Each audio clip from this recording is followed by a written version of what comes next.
1977 সালে বাংলাদেশ বিমান বাহিনীতে যুক্ত হওয়া কিছু হেলিকপ্টার আজও 2026 সালে এসে আকাশে উড়ে বেড়াচ্ছে। প্রায় অর্ধ শতাব্দী ধরে একটানা উড্ডয়ন, এখনো কোনো বড় মেজর ক্র্যাশ নেই। আর মোট উড্ডয়ন সময় ছাড়িয়ে গিয়েছে প্রায় 1 লক্ষ ঘন্টা। বিশ্বের অনেক আধুনিক এয়ারফোর্সও এই রেকর্ড দেখাতে পারে না। আজকের ভিডিওতে আমি আপনাদেরকে জানাবো কিভাবে আমেরিকান একটি হেলিকপ্টার বাংলাদেশের আকাশে প্রায় 50 বছর ধরে টিকে আছে, আর কেন এটা আমাদের জন্য এত গর্বের একটি বিষয়। শেষ পর্যন্ত থাকুন, কারণ এই হেলিকপ্টারগুলো সম্প্রতি যেভাবে আধুনিকায়ন হয়েছে সেটা শুনলে আপনি সত্যি গর্বিত হবেন। তো চলুন শুরু করা যাক, লেটস ডিপ ড্রাইভ। আমরা কথা বলছি বেল 212 হেলিকপ্টার নিয়ে। এটা একটা যমজ ইঞ্জিন মিডিয়াম ইউটিলিটি হেলিকপ্টার, যেটা তৈরি করেছে আমেরিকান কোম্পানি বেল। মূলত এটা তৈরি হয়েছিল সামরিক এবং বেসামরিক দুই ধরনের কাজের জন্যই। সৈন্য পরিবহন থেকে উদ্ধার অভিযান পর্যন্ত সব কাজে এটিকে দেখা গিয়েছে। বাংলাদেশ বিমান বাহিনী এই হেলিকপ্টার বহরে যুক্ত করে 1977 থেকে 1979 সালের মধ্যে। তখনকার সময়ে এটা ছিল একটা আধুনিক সংযোজন। কিন্তু আসল প্রশ্ন হলো, একটা হেলিকপ্টার কিভাবে 50 বছর পরে অপারেশনাল থাকতে পারে? এই প্রশ্নের উত্তর জানতে হলে আপনাকে বুঝতে হবে এর ডিজাইন আর মেইনটেনেন্সের পুরো গল্পটা। সেটাই বলছি। বেল 212 এর সব থেকে বড় শক্তি হলো এর সিম্পল এবং রোবাস্ট ডিজাইন। এতে দুইটা ইঞ্জিন থাকে, যার মানে একটা ইঞ্জিন সমস্যায় পড়লেও আরেকটি ইঞ্জিন ব্যবহার করে নিরাপদে হেলিকপ্টারটি অবতরণ করতে পারে। এই রিডান্ডেন্সি এক এক করে তুলেছে একটি বিশ্বস্ত প্ল্যাটফর্ম। আর ঠিক এই কারণে বিশ্বের বহু দেশের এয়ারফোর্স, কোস্টগার্ড, এমনকি তেল গ্যাস কোম্পানিও এই হেলিকপ্টার ব্যবহার করেছে দশকের পর দশক ধরে। The Bell UH-1Y Venom is equipped with two external বাংলাদেশে 13 থেকে 14টি এরকম হেলিকপ্টার রয়েছে, আর এদের প্রত্যেকটাই নিয়মিত উড্ডয়ন করে যাচ্ছে। কিন্তু শুধু ভালো ডিজাইন থাকলেই হয় না, এটা ধরে রাখার পেছনে আরেকটা বড় ফ্যাক্টর কাজ করছে। সেটা নিয়ে এখন কথা বলবো। 50 বছর ধরে কোনো মেজর ক্র্যাশ ছাড়াই উড্ডয়ন, এটা কোনো কাকতালীয় ঘটনা না। এর পেছনে আছে বাংলাদেশ বিমান বাহিনীর ডিসিপ্লিন, মেইনটেনেন্স কালচার। প্রতিটা হেলিকপ্টারের জন্য নির্দিষ্ট শিডিউলে ইন্সপেকশন, পার্টস রিপ্লেসমেন্ট আর ওভারহোল করা হয় নিয়ম মেনে।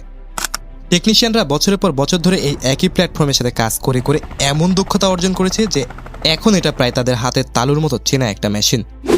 কিন্তু আসল প্রশ্ন এখনো বাকি থেকে যায়, কারণ শুধু পুরনো মেশিন ঠিকঠাক রাখাই যথেষ্ট না, একে যুগোপযোগী রাখাটাও খুবই জরুরি। আর ঠিক সেটাই সম্প্রতি করা হয়েছে। সেটা এই ভিডিওর সব থেকে গুরুত্বপূর্ণ অংশ, মিস করবেন না কিন্তু। সম্প্রতি বাংলাদেশ বিমান বাহিনী এই বেল 212 হেলিকপ্টারগুলোকে দেশেই ওভারহোল এবং আধুনিকায়ন করেছে। এতে যুক্ত হয়েছে নাইট ভিশন সিস্টেম, যার মাধ্যমে পাইলটরা এখন রাতের অন্ধকারেও কার্যকরভাবে উড্ডয়ন করতে পারছেন। এছাড়াও বসানো হয়েছে FLIR, অর্থাৎ ফরওয়ার্ড লুকিং ইনফ্রারেড সিস্টেম।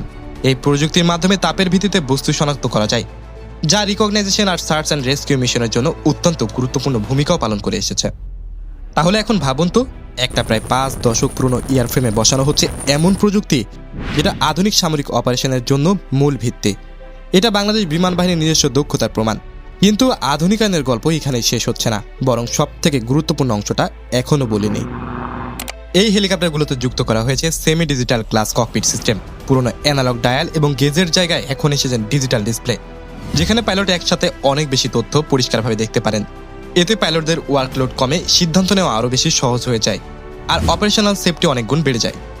সবথেকে বড় কথা হলো, এই পুরনো আপগ্রেডেশন প্রক্রিয়া হয়েছে দেশের ভেতরেই। এটা শুধু একটা টেকনিক্যাল আপগ্রেডেশন না, এটা প্রমাণ করে যে বাংলাদেশ বিমান বাহিনীর নিজস্ব ইঞ্জিনিয়ারিং সক্ষমতা কতটা পরিণত হয়েছে। এর ফলে এই হেলিকপ্টারগুলোর সার্ভিস লাইনও বাড়ানো সম্ভব হয়েছে আরও অনেক বছরের জন্য। কিন্তু এতগুলো আধুনিক সিস্টেম কারা চালান, কোথা থেকে পরিচালিত হয় এই মিশনগুলো? এরপর জানবেন সেই ব্যাপারেই। এই হেলিকপ্টারগুলো পরিচালনা করেন বাংলাদেশ বিমান বাহিনীর 9 স্কোয়াড্রন, যাদের ডাক নাম স্করপিয়ান। এদের ঘাঁটি তেজগাঁওয়ের পুরনো বিমানবন্দরে। এই স্কোয়াড্রনের মূল মন্ত্র হলো আমার কর্তব্য, আমার গর্ব। নামটা শুনলেই বোঝা যায় এই স্কোয়াড্রন কতটা সিরিয়াসলি নিজেদের দায়িত্ব পালন করে। বছরের পর বছর ধরে এই স্কোয়াড্রনের পাইলটরা আর টেকনিশিয়ান ক্রু মিলে এই হেলিকপ্টারের বহরকে সচল রেখেছে, এমনকি এমন সব পরিস্থিতিতেও যেখানে আধুনিক অনেক এয়ারফোর্স হয়তো হাল ছেড়ে দিত। কিন্তু এই স্কোয়াড্রন আসলে কি কি কাজ করে সেটা যদি এখনো না জানেন, তাহলে পরের অংশটি মিস করবেন না। 9 স্কোয়াড্রনের বেল 212 হেলিকপ্টারগুলোর প্রধান কাজগুলোর একটি হলো ট্রুপ ট্রান্সপোর্ট, অর্থাৎ দুর্গম এলাকায় সৈন্য পৌঁছে দেওয়া, যেখানে সড়ক পথে যাওয়া কঠিন বা সময় সাপেক্ষ। পাশাপাশি এরা নিয়মিত পেট্রোলিং মিশনেও ব্যবহার হয়। বিশেষ করে সীমান্ত এলাকা আর কৌশলগতভাবে গুরুত্বপূর্ণ অঞ্চলে নজরদারির জন্য এই হেলিকপ্টার ব্যবহার হয়ে আসছে।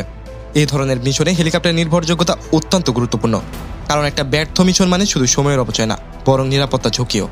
আর এখানে বেল 212 এর 50 বছরের প্রমাণিত রেকর্ড আসল পার্থক্য তৈরি করেছে। কিন্তু আসল ঘটনা সেখান থেকে শুরু হয়, কারণ এই হেলিকপ্টার কাজ শুধু সামরিক অভিযানে সীমাবদ্ধ না। রিকগনাইজেশন বা পূর্ণাঙ্গ মিশনেও এই হেলিকপ্টারগুলো গুরুত্বপূর্ণ ভূমিকা পালন করে আসছে। শত্রু বা সন্দেহজনক গতিবিধি পর্যবেক্ষণের জন্য আকাশ থেকে নজরদারি চালানো, বিশেষ করে নতুন যুক্ত হওয়া এফএলআর সিস্টেমের কল্যাণে এখন আরও কার্যকর হয়েছে মিশন। এছাড়া রসদ আর ত্রাণ সামগ্রী বহনের কাজেও এই হেলিকপ্টার অপরিহার্য। বাংলাদেশে প্রতি বছর বন্যা, ঘূর্ণিঝড়ের মতো প্রাকৃতিক দুর্যোগ আঘাত হানতেই থাকে। যখন সড়কপথ পানির নিচে চলে যায়, তখন এই হেলিকপ্টারই হয়ে ওঠে দুর্গম এলাকায় খাবার, ওষুধ আর প্রয়োজনীয় সামগ্রী পৌঁছে দেওয়ার একমাত্র মাধ্যম। এটা শুধু একটা সামরিক সরঞ্জাম না, এটা মানুষের জীবন বাঁচানোর একটা হাতিয়ারও। কিন্তু এই হেলিকপ্টারের সবথেকে মানবিক দিকটা এখনো বলা হয়নি। উদ্ধার কার্যক্রম বা সার্চ অ্যান্ড রেস্কিউ মিশনে এই হেলিকপ্টারগুলোর ভূমিকা সবথেকে বেশি আবেগঘন। প্রাকৃতিক দুর্যোগে আটকে পড়া মানুষ, সমুদ্রে বিপদগ্রস্ত জেলে অথবা দুর্গম পাহাড়ি এলাকায় আহত মানুষ, এদের কাছে পৌঁছানোর জন্য প্রায় একমাত্র উপায় হয়ে থাকে আকাশপথ। আর এই কাজে দশকের পর দশক ধরে বাংলাদেশ বিমান বাহিনীর 9 স্কোয়াড্রনের বেল 212 হেলিকপ্টার নির্ভরযোগ্য সঙ্গী হয়ে থেকেছে।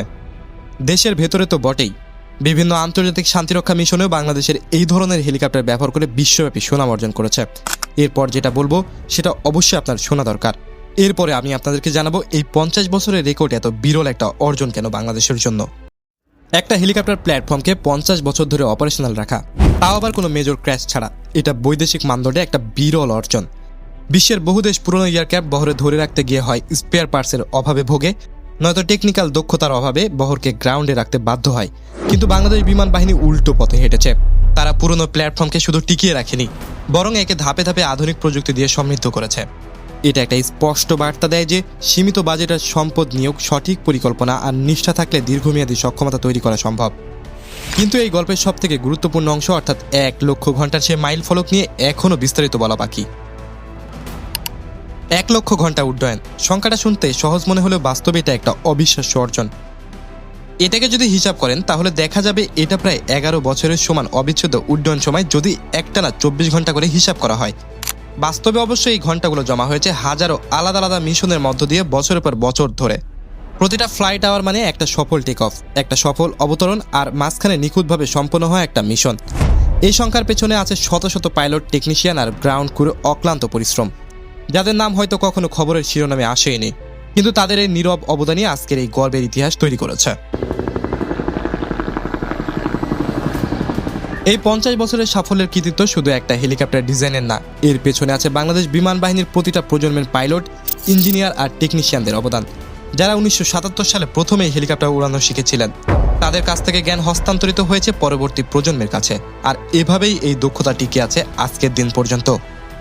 এটা শুধু একটা মিশনের গল্প না, এটা একটা প্রাতিষ্ঠানিক ধারাবাহিকতার গল্প, যেখানে জ্ঞান আর অভিজ্ঞতা প্রজন্ম থেকে প্রজন্মে হস্তান্তরিত হয়েছে নিখুঁতভাবে। আর এখন নতুন প্রযুক্তি যুক্ত হওয়ার পর এই হেলিকপ্টারগুলো আরও অন্তত কয়েক দশক সেবা দিয়ে যেতে প্রস্তুত।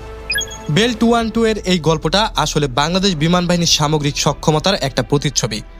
একদিকে যেমন নতুন প্রযুক্তি আর নতুন প্ল্যাটফর্ম যুক্ত হচ্ছে বিমান বাহিনীতে, তেমনি পুরনো প্রমাণিত প্ল্যাটফর্মগুলোকেও যত্ন সহকারে আধুনিকায়ন করে সচল রাখা হচ্ছে। এই ভ্যারাইটিটাই একটা প্রমাণিত এয়ারফোর্সের বৈশিষ্ট্য।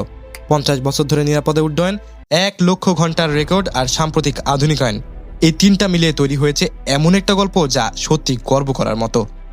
তো এভাবে বাংলাদেশ বিমান বাহিনীর বেল 212 হেলিকপ্টারের বহর পেরিয়ে এসেছে প্রায় 50 বছর, কোনো মেজর দুর্ঘটনা ছাড়াই, আর এখনও প্রস্তুত আগামী দিনের চ্যালেঞ্জ মোকাবেলায়।